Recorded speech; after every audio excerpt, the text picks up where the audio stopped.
In today's video, we're going to talk about your 5 restaurant brand commandments. The 5 commandments that you must adhere to for your brand to build trust in the marketplace, to build trust with your consumers. Coming up right now.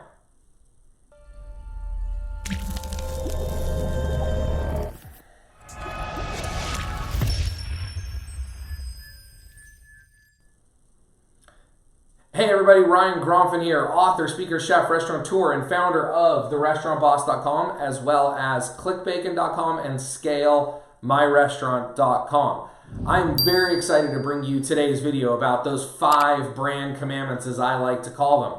Last week, I was honored to be a guest on a webinar that Procter & Gamble Professional was putting on. This webinar was teaching restaurant owners how to open up again after COVID, how to build trust in their community, how to bring consumers, guests back into their restaurants, and I was honored to be invited as the restaurant expert on this webinar. Anytime I'm in the room or on a webinar or Zoom or a podcast or anything with others who are the best in the world at what they do, it's such a great opportunity to learn. So when I tell you that even though I was a guest on this webinar, I was taking notes because the vice president of global brands for PG, for Procter & Gamble, was on that call presenting just after me. And I had a lot to learn from someone like that. And I did learn something, and I'm going to share it with you here today. But when we're talking about Procter & Gamble, we're talking about some of the largest brands in the world. We're talking about Dawn.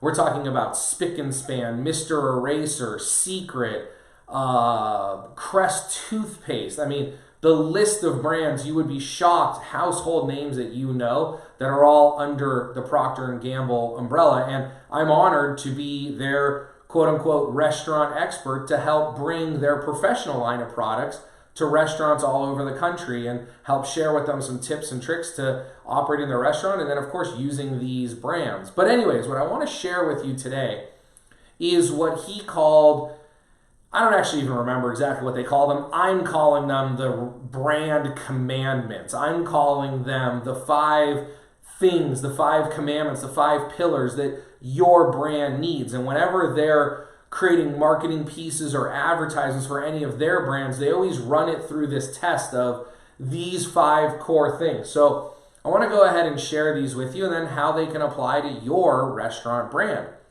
The first is be reliable. Promise only what you can deliver, then deliver more than you promise. There's a quote that I want to share with you that relates to this reliability. Trust takes years to build, seconds to break, and forever to repair. Your restaurant brand must be reliable.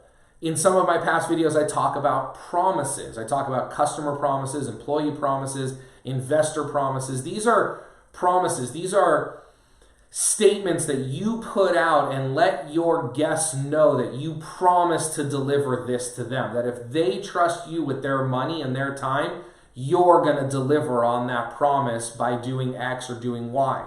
So when you think about your brand, how reliable is your brand? How reliable is your brand? Are people coming to your brand and they know what they're going to get, or is it a little uncertain, right? Remember, promise only what you can deliver, then deliver more than you promise. So that was number 1. Number 2, be delightful. And this is described as consumer or customer or guest understanding versus consumer obsession. Meaning, do you understand your guest, or are you obsessed with your guest? Do you understand their needs, their wants, and desires, or are you obsessed with their desires? When you are delighting your guests, you have to be obsessed with exactly what it is that your guest wants. Are you having conversations with them? Are you asking them questions? Are you finding out things about them? Are you completely obsessed with the entire experience that your guest is having from the moment they think about your restaurant until 30 days after they visited and they get their credit card bill in the mail? I often say in today's world, people eat at your restaurant twice.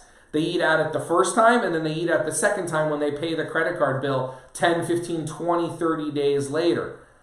So be delightful. But in order to be delightful, you have to be obsessed with your customer, with your consumer, with your guest. Number 3, be familiar. He described this as maniacal consistency. Let's quickly look inside my computer at a brand that is maniacally consistent, like Coke. When you look at these images, whether it's from a Diet Coke, an old Coke, a new Coke, a Coke flavored, even a coffee Coke, an energy Coke, you could easily see how no matter what they are doing, the brand is so consistent. It is so understandably Coke. So in everything you do, in everything you serve, in pictures that are taken of your food, if someone takes a picture of your food and puts it on Instagram, are others going to instantly know it's your brand? Are you maniacal about consistency across the board so people know it's coming from you? Number 4, be popular.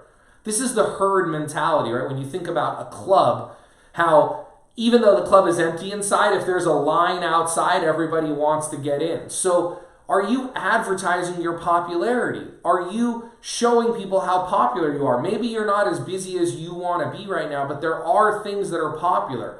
There are things that people like about your restaurant. Put it out on Facebook. Use testimonials. Put it out on Instagram or social media. If someone leaves a 5-star review on Yelp about your restaurant, repost that onto your social media page.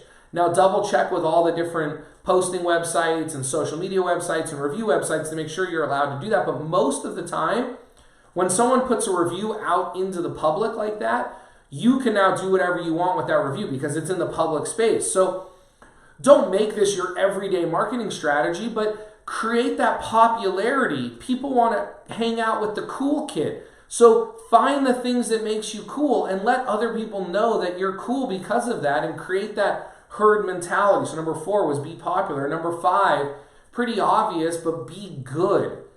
Support what you love with authenticity. Don't just support a charity because I'm telling you to support a charity. Support a charity that's near and dear to your heart. Support it with authenticity. Create events. Events around the charity are great because then we can get those charities involved. They can invite their people. You can invite your people. You can get media and press. Oftentimes I say, if you want to get press, do something press-worthy. Create your own hashtag. Create your own movement. Empower people in your community. But do it because it's authentic to you, not just because I'm telling you to do it. So I just want you to quickly maybe rewatch this video one more time. I'm going to quickly repeat these, but be reliable, be delightful, be familiar, be popular, be good.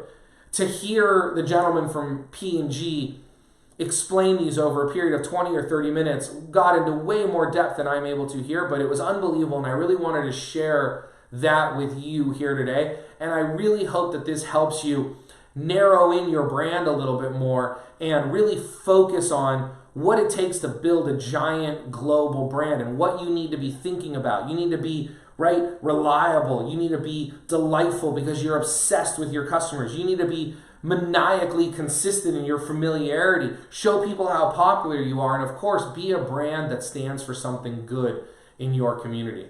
I hope you enjoyed this week's video, and I look forward to bringing you another one just like it next week. Have a wonderful day.